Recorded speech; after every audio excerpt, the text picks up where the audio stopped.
आज हम लोग लहसुन के बारे में कुछ बातें करेंगे। इसकी आने वाली समय में तेजी या मंदी रहेगी, इसके बारे में भी चर्चा करेंगे और कुछ आंकड़ा आपके सामने रखेंगे। नमस्कार, मैं शिवांगी और आप देख रहे हैं एमसूरवा एग्रो एक्सपोर्ट का डिजिटल पेज।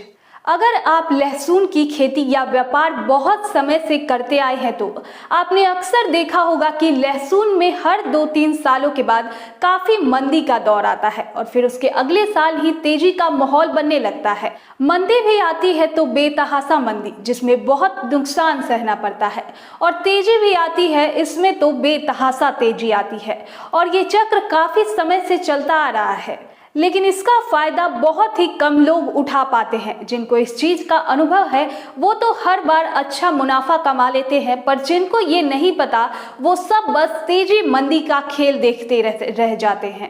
लेकिन हम पूरी कोशिश करेंगे कि आप तक हर फसल की जानकारी देश और विदेश दोनों की देते रहे, ताकि आपके अंदर भी साहस जग सके। कब बेचना है, कब रोकना है, इसके बारे में सही निर्णय ले सके।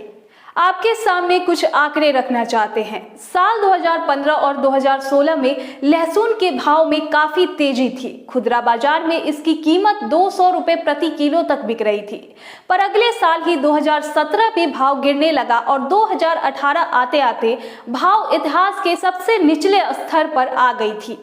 हालांकि 2018 में भाव को उतना ज्यादा नहीं गिरना था, पर सरकार द्वारा नोटबंदी होने के कारण लोगों के पास कैश पैसे की काफी कमी आ गई थी, जिस वजह से वो साल में लहसुन के साथ साथ प्याज और अन्य उपज में भी मंदी का दौर था। पर उसके अगले साल 2019 में लहसुन में दोबारा से तेजी बनी और थोक बाजार में 250 रुपए किलो तक पहुंच गया था, और फिर वापस से 2020 और ये साल 2021 में भाव लगातार नीचे की तरफ आता हुआ दिखाई दिया है।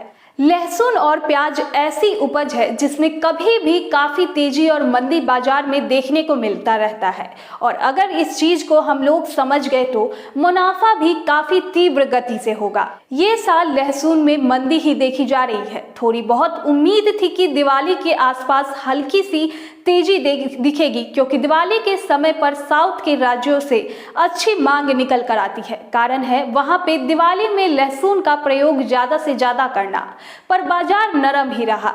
पिछले सारे आंकड़ों को ध्यान में रखते हुए और इस वर्ष की फसल की बुआई को देखते हुए ऐसा उम्मीद है कि लहसुन में अगले साल किसानों को फायदा जरूर मिलेगा। तो अगले साल अपने उपज को किस तरीके से और कब बेचना है, इसके बारे में भी उस समय पर चर्चा करेंगे। हालांकि जनवरी और फरवरी में बाजार थोड़ा धीमा जरूर रह सकता है, क्योंकि उस समय पर गीला लहसुन ज्यादा देखने को मिलता है।